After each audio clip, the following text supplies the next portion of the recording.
Welcome to The Explainer. Today, we're going on a global bubble odyssey.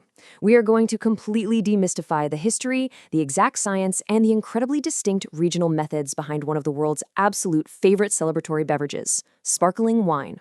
Let's break down exactly how these beautiful bubbles make it into your glass. To truly appreciate the sheer scale of what we're talking about here, over 2 billion liters of sparkling wine are produced around the world every single year. Just think about that. In fact, an impressive 10% of all the wine produced globally sparkles. It's a massive, highly technical industry that has been evolving for centuries. Here is our roadmap for today. We'll start with the magic of the bubbles themselves, then head over to France to explore the traditional method.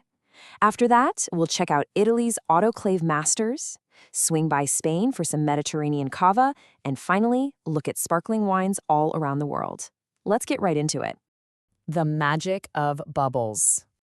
Back in the 17th century, sparkling wine sometimes happened completely by accident. Spring temperatures would warm up dormant yeast in the cellars and boom, unexpected bubbles. But today, that process is highly perfected and precision crafted. And while production is truly a global endeavor nowadays, an overwhelming 80% of all sparkling wine still originates from Europe, which perfectly sets up our deep dive into the continent's big three powerhouses, France, Italy, and Spain. All right, Section 2, France and the traditional method. So France is the undisputed historic birthplace of the world's most famous sparkling wine, Champagne. The region itself has this intense, extreme climate, cold winters, mild summers, and incredibly chalky soils. It's basically the perfect storm for growing grapes with the super high acidity you need for world-class bubbles. And the history here is driven by some incredible innovators. Take 1668, for instance. A cellar master named Dom Pérignon noticed his wines re-fermenting in the spring. To stop the bottles from literally exploding in the cellar, he pioneered using cork stoppers secured with wire cages. Then jump to 1816. The widow Clicquot, yes, that Clicquot, wanted a clearer wine. So she invented the pupitre, which is this clever perforated table that holds bottles upside down to collect cloudy sediment. By 1927, they actually passed strict laws to draw the exact boundary lines, just 12,000 hectares, where authentic champagne could legally be made. Okay, so how do they actually make this stuff? Well, the traditional method is this rigorous 5-step process. First, they select a highly acidic base wine. Then comes the real magic. The liqueur de tirage, basically a mix of sugar and yeast, is added, and the wine is sealed in these super thick, heavy bottles. As the yeast snacks on the sugar, a second fermentation happens right there inside the glass.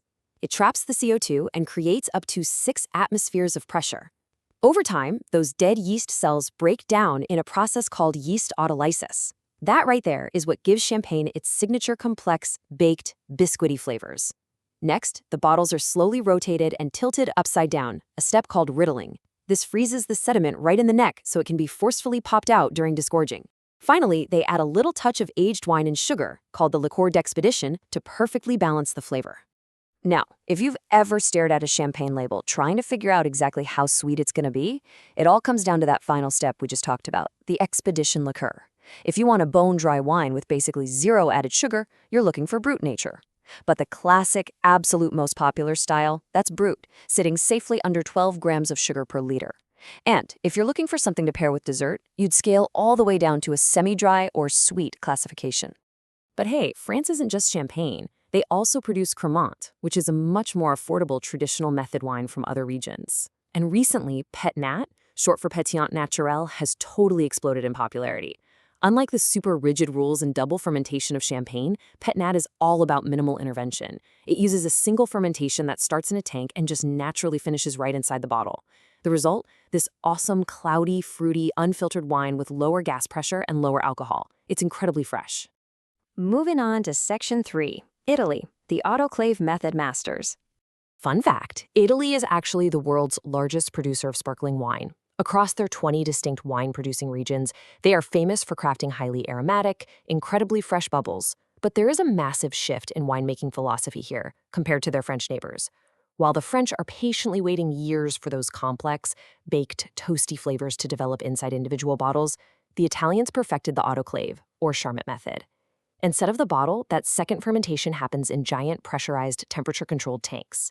This brilliant innovation perfectly captures and preserves the really fresh, fruity, and floral aromas of their native grapes.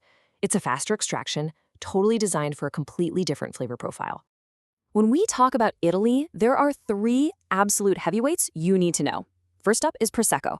Made from the Glera grape using that tank method we just mentioned, it's light, packed with citrus notes, and is pretty much the perfect low-alcohol aperitif. Next is Asti, crafted from Moscato Bianco. What's wild about Asti is that it only goes through a single fermentation, which is forcefully stopped by dropping the temperature to freezing. That stops the yeast and leaves the wine wonderfully sweet. And finally, Franciacorta. Now, this is Italy's big exception. It actually uses the French traditional method, but it requires a minimum of 18 months of aging. That's even longer than standard champagne. Here's a fascinating little secret behind so many of the world's greatest clear bubbles. They actually start with red grapes. Really? Grapes like Pinot Nero in Italy or Pinot Noir in France are frequently vinified as white wines to build these complex, sparkling bases. By pressing the grapes super gently and quickly pulling the red skins away, the juice stays completely clear. This gives wines like Franciacorta incredible structure and depth, all without turning the wine red. Which brings us to Section 4, Spain, and their Mediterranean climate cava. So our global tour lands us in the Penedès region near Barcelona. This is exactly where the rigorous French traditional method collides with a sunny, low-rainfall Mediterranean climate to give us the globally exported phenomenon known as cava. Now, there's often some consumer confusion out there, so let's clear it up right now. What exactly makes cava different from champagne? First, the origin. Cava is primarily from Penedès. Second, the grapes. Cava leans heavily on native Spanish varieties like Macabeo, Charolot, and Perlada. Third is the composition. Cava is practically always made from a single vintage, while champagne is typically a blend of different years. And fourth, the aging. Cava usually ages for 2 to 4 years, which is a bit less than vintage champagne. Oh, and here's a crucial point. Because Spain's warm climate naturally yields grapes with lower acidity, Cava actually requires much less added sugar at the very end of the process. Because that Mediterranean sun is so incredibly warm, producers actually have to harvest really early, usually by mid-August, just to walk in whatever acidity they can. The synergy of these awesome indigenous Spanish grapes going through the traditional method creates Cava's deeply distinctive flavor profile. You end up with these beautifully well-balanced, dry wines that just burst with intense aromas of toasted nuts, fresh-baked pastries, and deep caramel. It's truly its own unique experience. Finally, Section 5, Sparkling Around the World. For centuries now, these historic European techniques have been migrating all over the globe, especially to New World vineyards that are hunting down those cool, high-altitude or coastal climates, perfect for cultivating Chardonnay and Pinot Noir. Let's take a quick look at how this builds globally. Up in Germany, the cold northern climates produce Sekt, often using a Riesling base for this sharp, punchy acidity. Over in the U.S., cooler spots in Napa and Sonoma use traditional European varieties to produce what they legally market domestically as California champagne. Meanwhile, South Africa has totally embraced the traditional bottle fermentation under their own proud title, Methode Cap Classic. And down in Australia, the cool climates of Victoria and Tasmania are churning out incredible traditional and tank method wines alike. So while the methods are historic, the regional innovations are practically boundless. So, what's the big takeaway here? Well, understanding the method and the region unlocks exactly what you're going to experience in the glass. From those chalky, labor-intensive cellars of France, to the fresh, vibrant tanks of Italy, down to the sun-drenched vineyards of Spain, and all the way out into the bold new world. The entire world of sparkling wine is just this brilliant testament to human ingenuity and, let's be honest, our shared love for celebration. So, armed with this brand new knowledge of origins, methods, and sweetness levels, what will you fill your glass with next? Thank you so much for joining me on this explainer, and keep exploring.